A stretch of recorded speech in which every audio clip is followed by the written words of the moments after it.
What's up, everybody?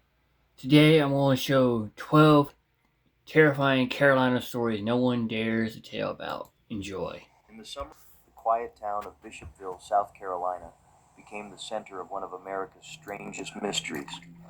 It began one muggy June night when 17-year-old Christopher Davis was driving home.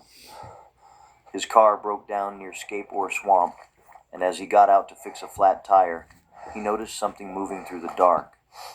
Out of the shadows, a creature emerged, 7 feet tall, covered in green scales, with glowing red eyes. He jumped in his car and sped away, claiming the creature clawed at his roof before disappearing into the swamp. The story made headlines overnight. Oh my God. Locals flooded the area, hoping to glimpse the mysterious lizard man. Strange, 3-toed tracks were found near the scene. A car nearby was reportedly scratched and bitten, as if by a powerful animal. Police investigated but found no answers. Bishopville soon became known as the home of South Carolina's own swamp monster. Some believed it was a hoax. Others thought it might be a lost species or a wild animal, but witnesses kept coming forward. The creature was described as part human, part reptile, something ancient, lurking just beyond the edge of the road.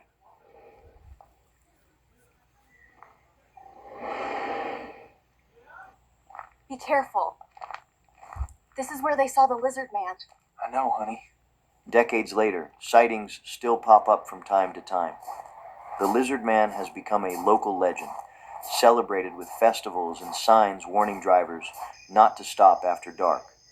Whether real or imagined, his story continues to haunt the foggy swamps of Bishopville, proof that sometimes the strangest things appear where you least expect them.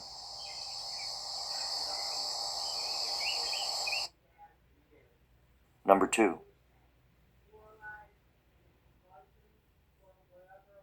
Gray Man of Pawleys Island.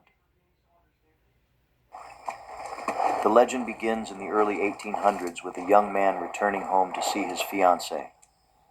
Riding through the marsh at dusk, his horse stumbled into quicksand, trapping them both. Days later, his body washed ashore.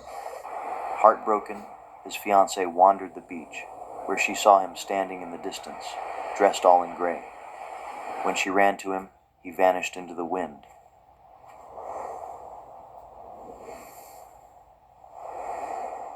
That night, a massive hurricane struck. Her home was destroyed, but she and her family survived. Since then, sightings of the Gray Man have always meant one thing: a storm is coming. Locals say he appears calm and silent, looking out at the ocean before fading away. Some even claim their homes are spared whenever he's seen nearby. The Gray Man was reportedly spotted before Hurricane Hugo in 1989, and again before Hurricane Florence in 2018.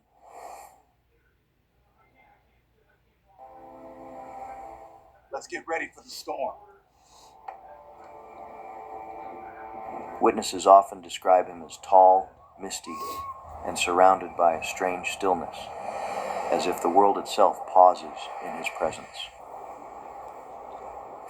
To this day, residents of Pawleys Island treat the legend with quiet respect. When the air grows heavy and the wind turns cold, they look toward the shoreline.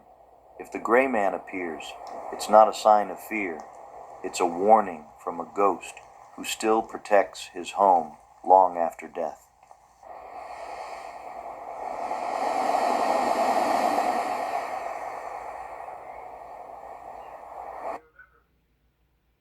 Number 3. Alice Flagg. In the mid-1800s, in the small coastal town of Murrells Inlet, a young woman named Alice Flagg fell deeply in love. Her family, wealthy and proud, disapproved of the man she chose. A humble lumberman they felt was beneath her. Soon after, she fell gravely ill. Her brother brought her home to the Hermitage, where she grew weaker by the day. When he discovered the ring, he tore it from her neck and threw it away. Alice died soon after, her heart broken and her love lost. Not long after her burial at All Saints Church Cemetery, people began to see a pale woman wandering the grounds in a long white dress. They say she clutches her chest as if searching for the missing ring that was taken from her. Visitors who place small trinkets or rings on her grave claim to feel a sudden chill or see her ghostly figure passing through the trees. Her grave is simple, marked only with the name Alice, but it draws thousands every year. Hello, is anyone there? Locals warn that circling the stone at night may summon her, and some say she appears to those who visit with a broken heart. Over time, the legend of Alice Flagg has become one of South Carolina's most famous ghost stories. Whether she's searching for her ring or for the love she lost, her spirit still lingers by the sea, forever reminding visitors that even death cannot silence a faithful heart.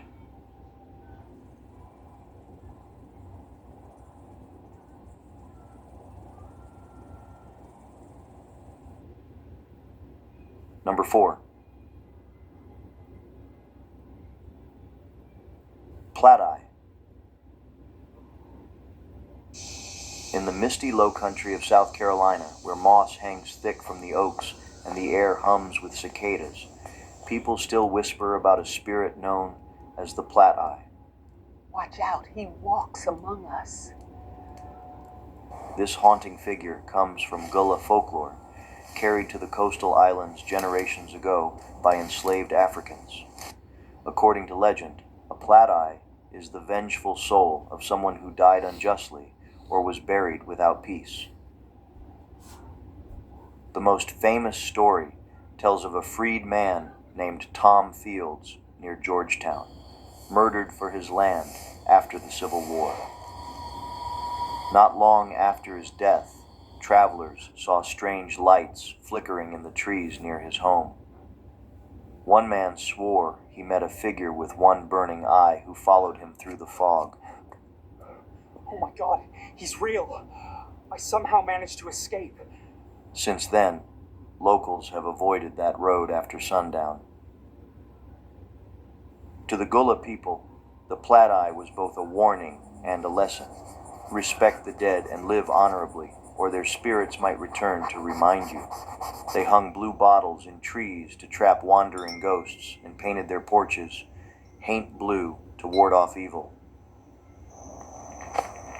Even today, drivers in the South Carolina countryside report strange lights moving between the pines. Some call it swamp gas, others say it's headlights from a faraway road. But for those who know the legend, there's no mistaking it. The Platt-Eye still roams the low country, guarding the secrets of the past.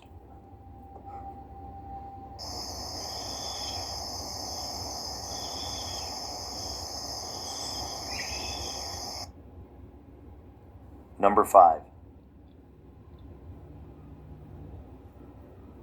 Third Eye Man. Beneath the University of South Carolina in Columbia lies a network of old maintenance tunnels, and one of the strangest legends in the state, the Third Eye Man. The story began in 1949, when 2 police officers claimed to have seen a silver-clad man rummaging through trash near Longstreet Theater. When they approached, he turned toward them, revealing a pale, wrinkled face and a third glowing eye in the middle of his forehead. Then, before they could react, he vanished into the darkness. A few years later, students exploring the tunnels under the campus claimed to hear strange clanging noises and footsteps echoing behind them. One group said they saw a man crouched near a wall, his skin glinting like metal. When they shined their lights, he lunged, and the students ran for their lives. I just heard something. Let's get out of here. From that night on, the tunnels were sealed, officially for safety reasons. But the stories didn't stop. Custodians reported missing tools,